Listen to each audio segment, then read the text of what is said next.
Capítulo 186. Incontáveis raios de brilho cobriram Klein, e delírios de 1 milhão de pessoas encheram seus ouvidos. No entanto, Klein não pensou nisso. Suas habilidades como palhaço lhe disseram que seu espírito estava sendo tragado por uma sombra negra que estava se expandindo rapidamente.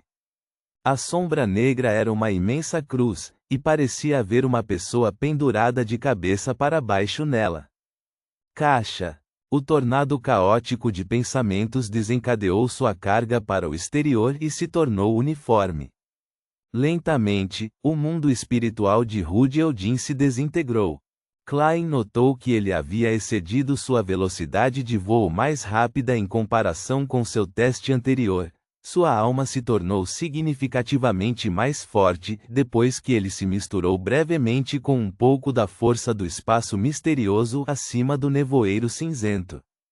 No momento em que a sombra da cruz estava prestes a engoli-lo, ele saiu do mundo embaçado e finalmente sentiu seu corpo.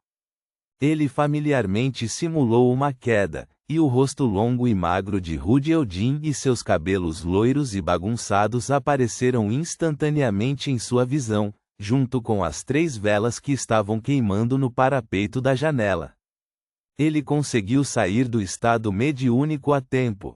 Naquele instante, ele viu escamas negras crescendo uma após a outra no rosto de Rudy Eldin. Suas pupilas vagas se transformaram em fendas, tornando-se extremamente frias e cruéis. Droga! Ele vai perder o controle. As pupilas de Klein se contraíram, e antes que pudesse reagir, ele viu uma figura em um blusão preto até a altura dos joelhos e uma cartola de seda dar 2 grandes passos diante de Rudy Eldin. Ele então levantou o revólver e o empurrou contra a cabeça do homem. Bang! Bang! Bang! Bang! Bang! Dan Smith disparou 5 balas consecutivamente. De repente, a cabeça de Rudy Eldin explodiu como uma melancia caindo de uma grande altura. A tempestade vermelha e branca se espalhou por todos os cantos da sala. Ele havia cuidado de Rudy Eldin antes de ele perder completamente o controle. Klein, a 50 centímetros de distância, estava coberto de sangue e sujeira. Ele olhou para Dan Smith atordoado, apenas com a sensação de que o capitão estava muito bonito naquele momento. Contanto que você ignore os problemas de memória dele, o capitão é bastante confiável, ele elogiou sinceramente do fundo do seu coração. Aconteceu algum acidente? Dan guardou o revólver e observou o corpo quase sem cabeça de Rudy Eldin cair lentamente no chão. No momento em que Klein estava prestes a organizar suas palavras, ele viu que o corpo havia se tornado uma pilha de carne ensanguentada em poucos segundos, e o uniforme de asilo que o cobria parecia ter sua estrutura mais básica danificada. O cadáver de Rudy Eldin ficou com muitos poucos pedaços completos. Havia dezenas de escamas brilhando com um brilho preto, e seu coração havia se tornado cristalino e de cor azul claro. O coração tinha um brilho mágico, como um diamante refratando a luz que entrava. Isso poderia acalmar alguém ou deixá-lo inquieto. Poderia criar tensão ou desenvolver o caos. Mas fora isso, não havia nada de notável. Este item deve ser controlável. Depois que Dan colocou o revólver no coldre, ele pegou uma luva negra e a usou na mão direita. Ele então se agachou para pegar o coração cristalino. Um item controlável. De acordo com o que o capitão mencionou anteriormente, poderia ser usado como o ingrediente principal da fórmula de um psiquiatra sequência 7. Mas isso levaria o Beyonder avançado a perder o controle ainda mais facilmente? Klein pegou o lenço para limpar o sangue do rosto e do corpo. Ele então pegou suas cartas de tarô feitas especialmente e limpou suas superfícies. Ele olhou para o chão e perguntou com curiosidade: que tipo de itens essas escamas negras seriam consideradas? Estes são ingredientes que estão contaminados com poder Beyonder, podendo ser transformadas em itens com efeitos duradouros. Por exemplo, a capacidade de nossas balas antidemônios de ferir espíritos ou monstros diminuiria drasticamente assim que passassem a marca dos 3 meses, deixando apenas uma pequena porção das características antidemônios nos materiais remanescentes.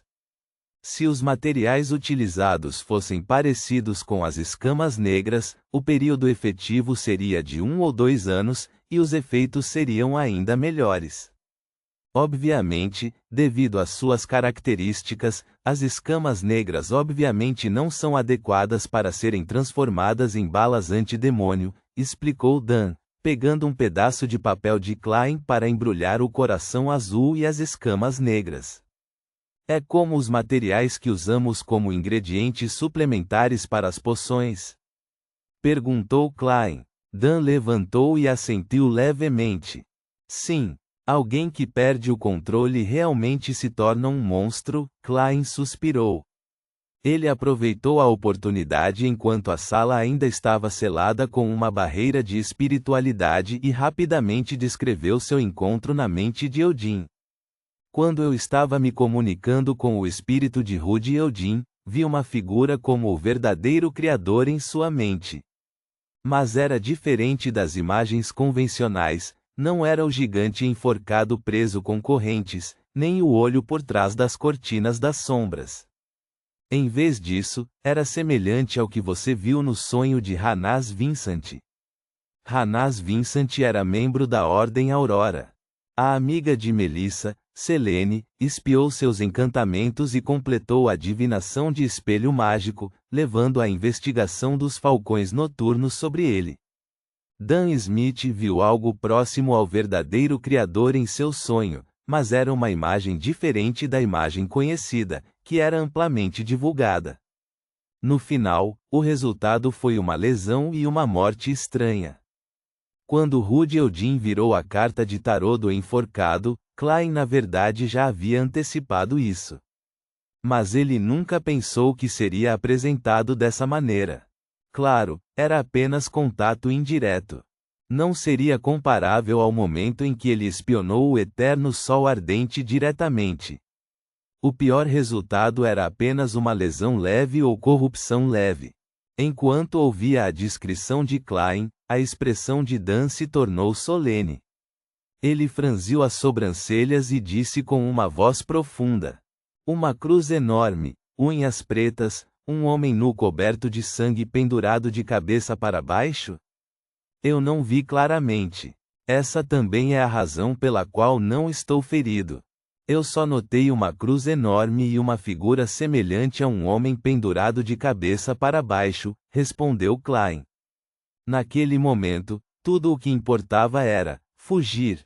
Aparentemente pensativo, Dan assentiu e disse: a visita de Lanevos a Rude Eldin estava relacionada ao verdadeiro Criador?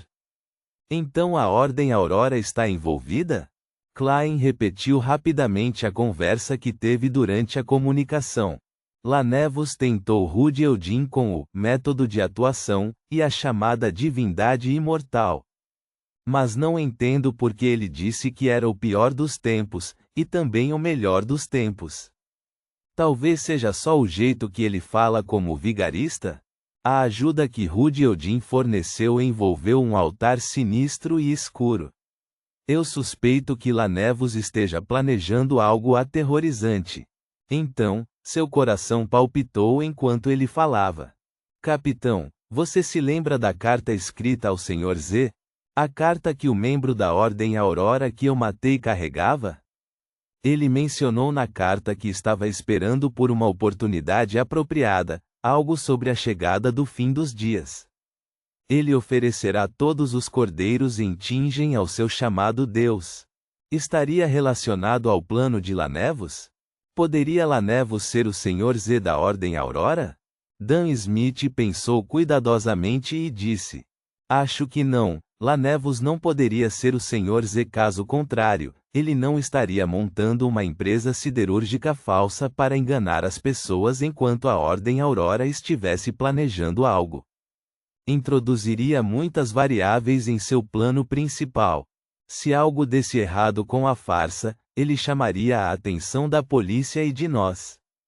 Ele teria que fugir de Tingen e abandonar seu plano. É claro que, se ele fosse louco, seria perfeitamente normal que agisse de maneira não lógica. Mas, a julgar pelo golpe que criou, a calma e astúcia com que pegou o dinheiro não o fazem parecer um verdadeiro lunático. Por isso não acho que ele é o Sr. Z da Ordem Aurora. Claro, ele pode realmente estar envolvido no assunto, como mencionado na carta. Aquele que oferece todos os cordeiros em Tingen ao chamado Deus. Ao dizer isso, Dan fez uma pausa e andou de um lado para o outro enquanto dizia: esse incidente pode ter repercussões bastante graves. Temos que reinvestigar Lanevos e obter algumas pistas. Vamos limpar a cena e encobrir qualquer evidência aqui. Que todos saibam que Rudy Eldin morreu, mas não deixaram pistas sobre quem o matou. Isso deve levar à ação dos alquimistas da psicologia ou de outros Beyonders que estão prestando atenção ao asilo. Eles podem saber de alguma coisa. O golpe de Lanevos ainda está nas mãos do Departamento de Polícia ou foi transferido para os punidores a mandato. Nos juntaremos às investigações dizendo que obtivemos pistas enquanto investigamos a Ordem Aurora. Em seguida, trabalharemos em conjunto com os punidores a mandato e a consciência coletiva das máquinas. Vamos concentrar as forças em Tingen e investigar tudo e qualquer pessoa associada a Lanevos. Podemos solicitar assistência da Diocese de Backlund e da Catedral Sagrada, se necessário. Depois disso, Dan virou a cabeça de lado para olhar para Klein. Ele ruminou e disse: você tem alguma coisa que gostaria de adicionar? Capitão, você basicamente disse tudo. Klein balançou a cabeça. Não. Ele rapidamente usou magia ritualística para remover alguns dos vestígios necessários com a ajuda do altar simples, que ainda tinha que desfazer, para garantir que ninguém fosse capaz de dizer que foram eles que mataram Rudy Eldin. Depois, guardou os ingredientes, soprou as velas, removeu a barreira de espiritualidade e deixou a ala com Dan Smith em silêncio. Eles deixaram o asilo escalando seus muros. Volte e descanse. Dan estava em uma esquina da rua sem iluminação. Ele ajeitou o chapéu preto de seda e acrescentou: há muitas coisas que só podem ser feitas amanhã. Tudo bem. Klein não era um sem sono que dormia apenas 2 a 3 horas por dia. Ele imediatamente se despediu do capitão e pegou a carruagem dedicada dos falcões noturnos que estava esperando nas proximidades e retornou à rua Narciso. Antes de entrar na carruagem, ele se virou para dar uma olhada e viu o capitão ainda parado no escuro, que nem a luz da lua conseguia alcançar. Ele parecia estar pensando em silêncio. As ruas estavam quietas e vazias antes do amanhecer. A carruagem rasgava as ruas, ora em caminhos retos, ora virando. Klein refletia sobre Lanevos quando, de repente, sentiu como se estivesse em transe. Ele viu a cor diante de seus olhos ficar saturada. Os vermelhos ficaram mais vermelhos e os pretos mais negros, assim como a pintura a óleo de um impressionista. Os arredores diminuíram a velocidade e a carruagem parecia entrar em um mundo estranho. Klein pegou seu charme do sol ardente e sacou o revólver. Nesse momento, uma enorme palma branca e óssea se estendeu pela janela da carruagem e jogou uma carta bem dobrada. Então, a palma se afastou e desapareceu. De repente, a cena de pintura a óleo voltou ao normal enquanto a carruagem ainda andava pela rua com firmeza. É um método realmente bem sigiloso. Klein olhou para a carta, ao lado do seu pé, enquanto o canto dos lábios se contorcia. Ponto.